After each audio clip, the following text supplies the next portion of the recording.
Welcome back to the studio, and as promised before, today we're going to make one of these little guys, one of my snow people. I have already thrown the balls, and if you need to see that, it's in a prior video, but please know that you can also make these just by putting two pinch pots together and creating a sphere. So we have this one. And we have this one. This one is just slightly larger. It's really up to you how large the base is, but in a minute you'll understand why the sizes are the way they are. First thing I'm going to do is take a knife, it's got some clay on the end of it, and I'm going to cut the base out of the head. I'm going to be using this clay later because it just works better. It's a little bit firm, so I'm gonna pop it in some water and just set it aside for right now. Then I'm gonna take and I'm going to maneuver it. I like to have it kilted just a little bit, give him a little sass, and just going to outline where the head sits, because we have to score and we have to slip.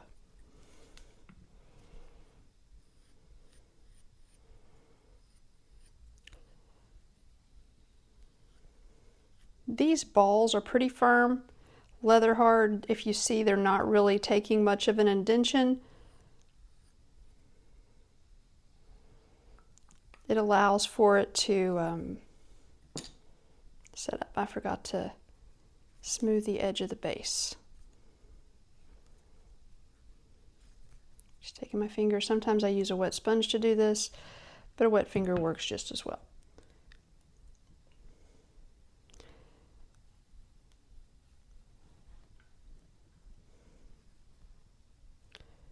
Just taking some slip. Now I'm putting this on a little bit thick. I'm going to go back and score it again because I want to make sure and have a really, really good connection point. Because nothing worse could happen than a snowman's head popping off. So, score this part. The top or the head is a little bit damper than the bottom ball, and then I'm going to take and I'm going to push them together.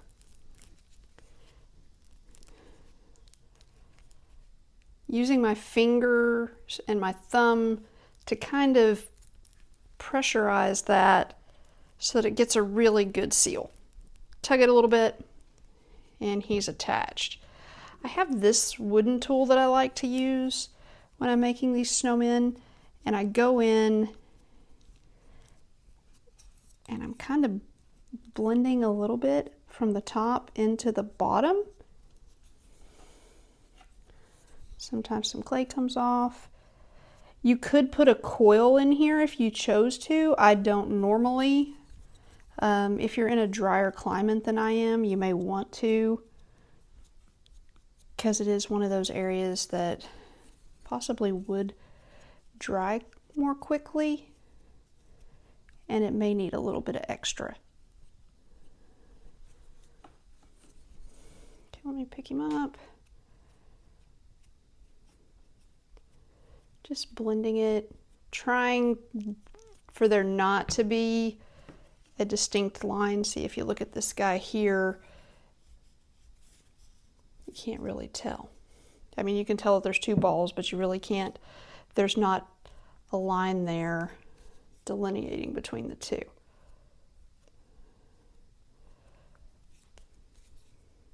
Just working the clay. I'm excited about this guy. He's a true southern snowman. You'll understand by the time we're done. The interesting thing with the snowmen for me is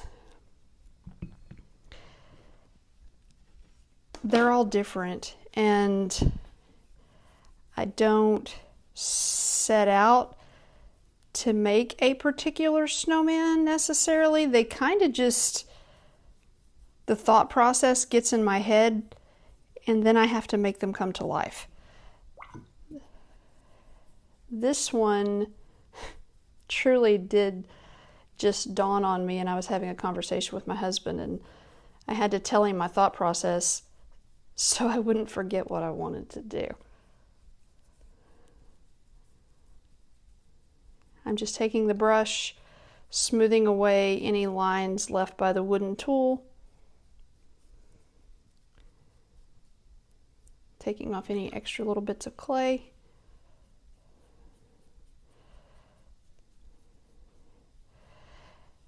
All right, so I'm going to look at him and figure out where his face is going to be. I like having this large expanse here and then the face and the head kind of tilted, I guess, to his left and slightly back. This guy is a true summer snowman. He's going to spend a lot of time outside in the sun. And that's because I like to also make a lot of them out of everyday objects to give them a little character. This guy is going to be a beach ball. So I have this round cutter. I'm just incising a little bit, because if you've played with a beach ball, you know they have those round circles and then they have the pieces that radiate out from that circle. So I've got the circles and I'm going to take this little Kemper carving tool and I'm just going to go from one circle to the other and stop. Then I'm going to take and go again so that you get the different colors can be blocked within the beach ball.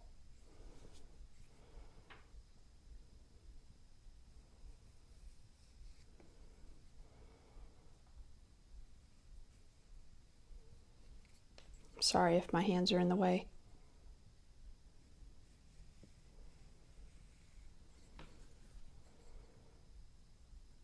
Coming to the back.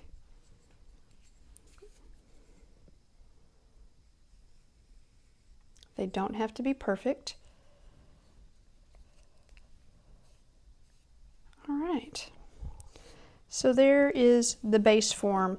The other thing that he needs, and we're going to take a small piece of this that came from the base of the head.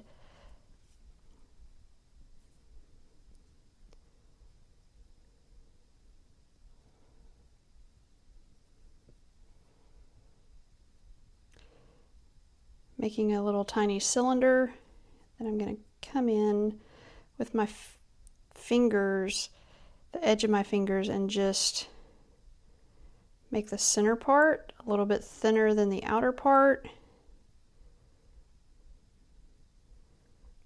I have to cut that, it's a little bit too big. Squish it down a little bit, and then where do we want to put the valve? I think I'm going to put the valve on the front just because that way it's noticeable. So I'm going to come here, score it just a little bit, score this just a little bit.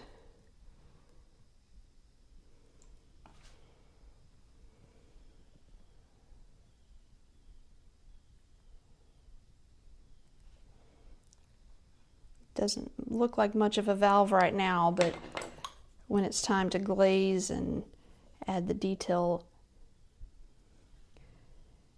usually the valve has that little bitty tab that sticks out when you have a blow-up toy, but that would just be a piece that could break off easily, so I'm not going to add that. Smoothing the edges of those lines a little bit.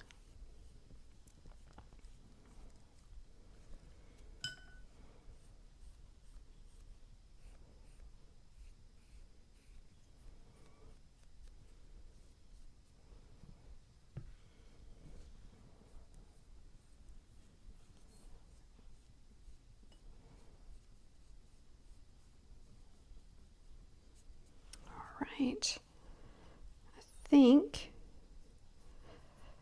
the base is complete.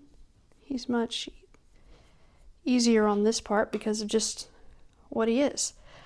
The next thing to do is to start working on his face. I take the part that came out of the base of the head and I cut a triangular wedge out of it, and then I start manipulating it with my fingers because I like to use that part of the clay to make the nose, because it is pretty much the same moisture content in the clay as the actual head. I don't know if it helps dry better that way. And then I wrap it around the tip of a pencil and I start using my fingers to sculpt it into a cone. Now, my snowmen aren't made out of snow. I like to think that in my head they're like metal creations. So they get rivets and bolts and screws. But you could make your nose look like a carrot if you wanted to.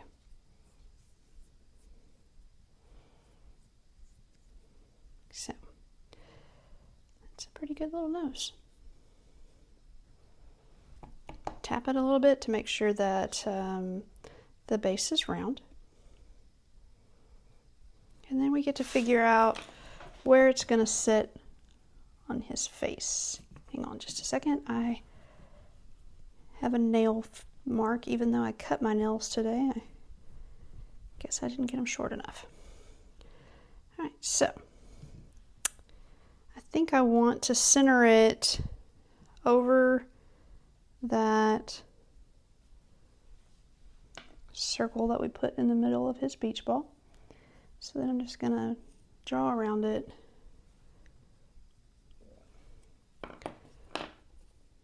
Score and slip.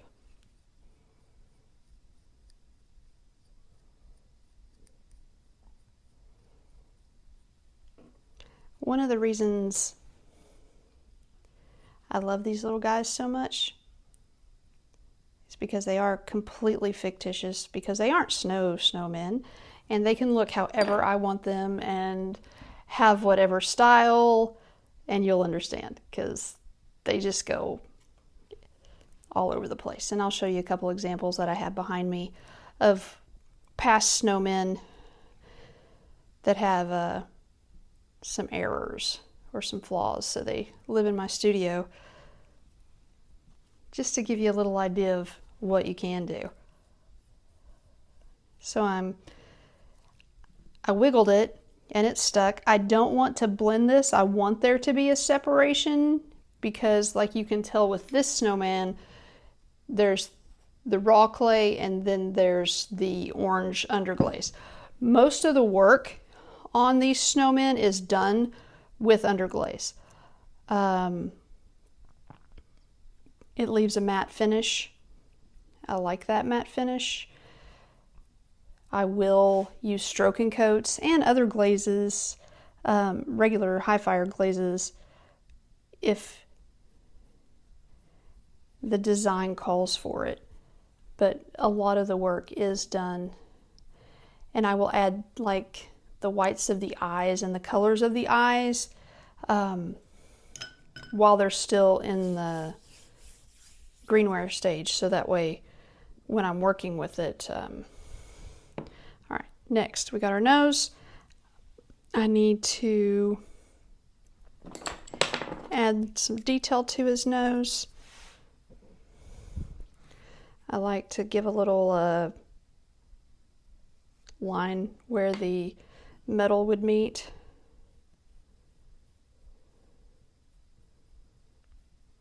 Smooth that out a bit, and I missed some smoothing there, but easily fixed.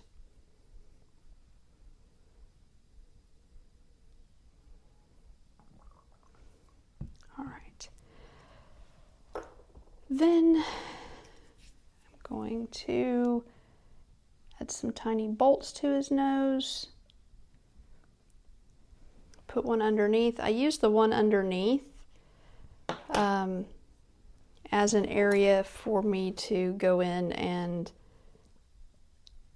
add a hole, because there is air trapped underneath his nose, and that way it doesn't pop off. The first ones of these I made many years ago, yeah, they lost their heads because I forgot to put holes in them. And I was a very young, in my pottery journey, and I didn't understand that you needed to allow for air to come out. The next thing I'm going to do is I'm going to give the snowman his eyes. And I like to have them this kind of oval shape at the top. And I found the best way to do that is to just get a cap, and I don't remember what this came off of, and I squeeze it a little bit and it gives me an oval, and then I just go in and press it into the clay. Looks pretty good. And then I come and do the same to the other side. So he has two little eyes. I will then take a pencil and accentuate that, digging in just a little bit. I don't use the Kemper tool here because I don't want it to go that deep. I will use the Kemper tool when I'm putting in the eyelashes and things like that, but then I'll take the brush, smooth it out a bit.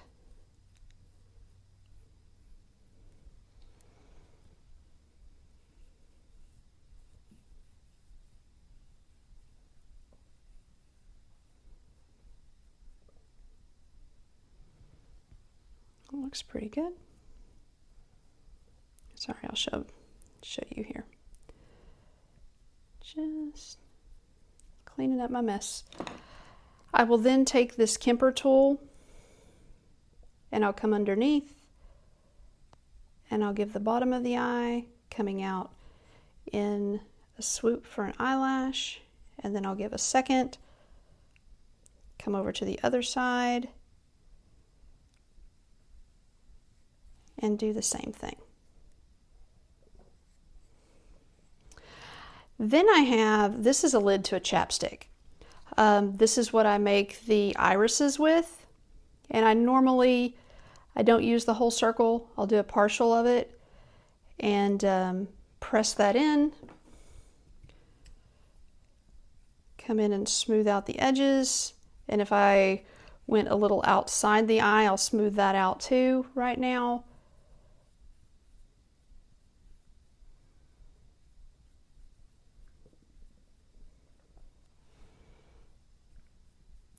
Now, with the pupil itself, I normally will put like a screw, a bolt, something like that, and then I use palladium on it to give it a little bit of shine.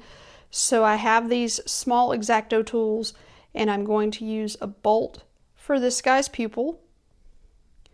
Press it in a little bit. This also allows me an area in the design to add the vent holes for the drying process, so that yeah, they don't explode and their heads don't pop off.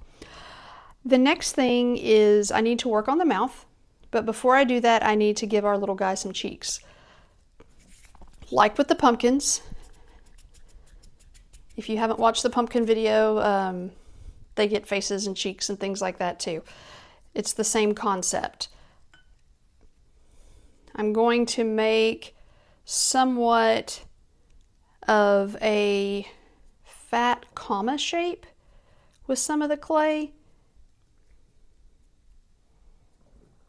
And then I'm going to take the knife, and I'm going to add an indentation to it so the comma shape is more accentuated. And then I'm going to cut it in half.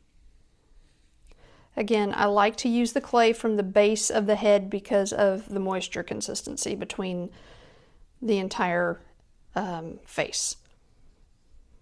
So I need to turn him towards me just a little bit so I can figure out where his cheeks are going to go. I'm going to have to cut some more off of that one because it's a little bit, I didn't cut accurately, so one side is thicker than the other. So I'll just come in and take a little bit more off. That's better. His face is beginning to take shape. I'm going to come in and I'm going to outline where these are at.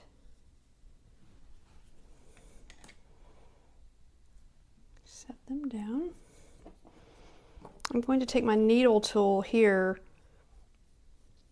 to do the actual scoring because I don't want to get outside that line if I can help it, especially not on the exterior part of the cheek because it'd be very difficult to smooth that out.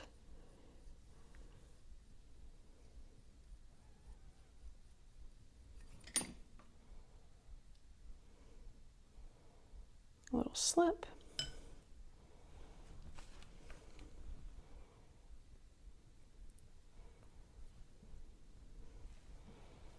All right, my friend, you're coming together rather nicely. I have this Kemper tool. It's one of my favorites. One of my instructors gave it to me. I do not know what it's called. In fact, I tried to buy a second one of it, but it's actually larger now, so it doesn't get into the spaces the way I need it to, so it's kind of interesting. Even their designs have changed a bit. So I'm just lightly blending this. I'm not too worried about it separating off because this little guy will go inside my damp box and he'll live there for 3 to 5 days, just to make sure that everything acclimates.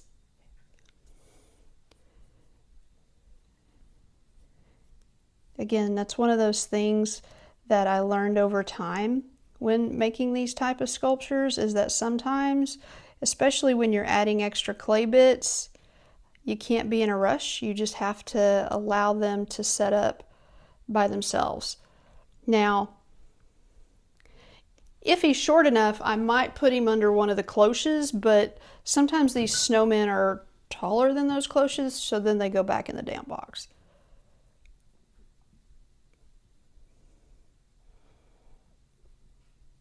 All right, I think that's pretty well blended.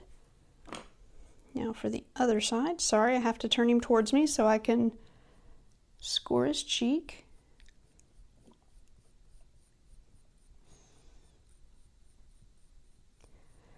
These really are a labor of love.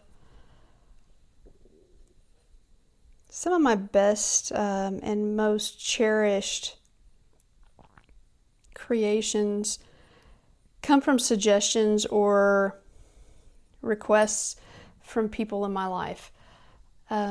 These guys weren't actually a request.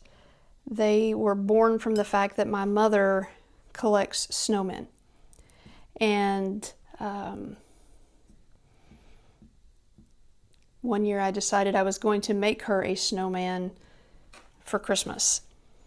He's rather large, and in my mind he's rather spooky because he's the traditional, has the top hat, and he's much, much bigger than these little guys. But from that initial creation, they just blossomed into life. So now I have a melt. That's what a group of snowmen is called. It's called a melt. And my melt just keeps getting bigger and more varied, and I love them. So again, smoothing out the cheek, getting the little parts where I worked it into the head smoothed out.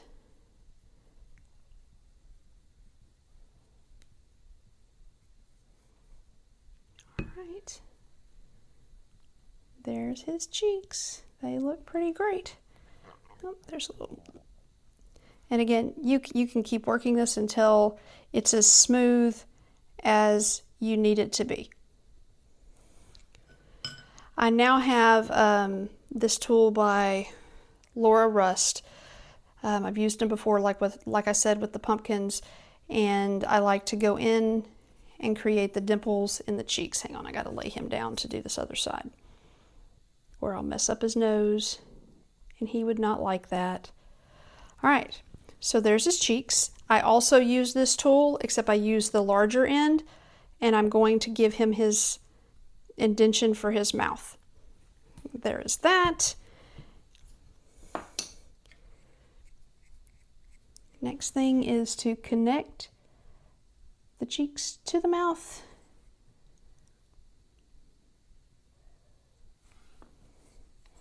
And of course, coming back with the paintbrush to soften the edges.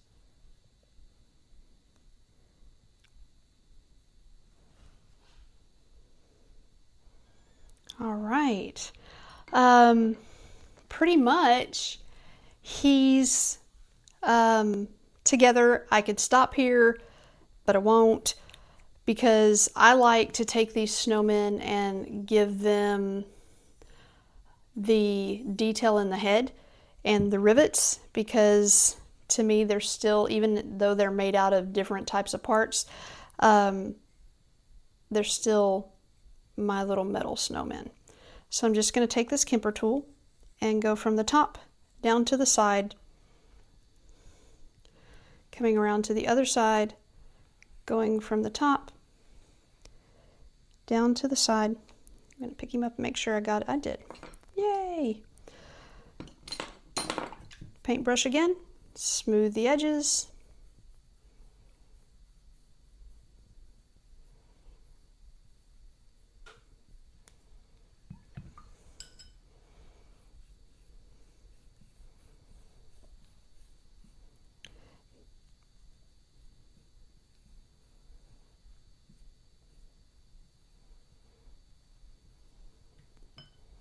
Then I have this stamp, and I think it's, I'll have to look. There's a lady on Etsy, I think it's Ellen or Elaine Charity Designs, that makes a whole bunch of stamps, and I like this one. In fact, I liked it so much I lost it, and I contacted her and showed her the design that it made, and she made me another one, and I bought a new one because, yeah, I cannot live without this stamp. And if I was wrong about the name, I'll add it to the video after the fact. I just come in and put the rivets in, and he's pretty much completed except for the vent holes. Must have vent holes. The rivets and the eyes serve as perfect places to add these holes, and they become part of the design.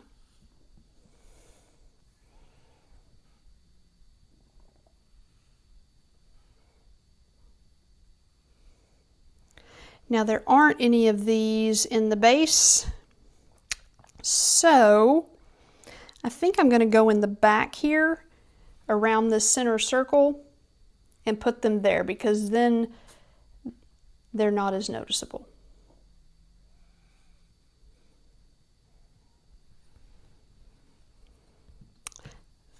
The last thing we need to do, take my name stamp, stamp the bottom.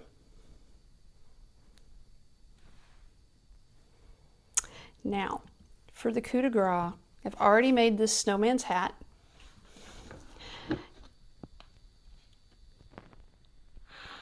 It's a flamingo intertube.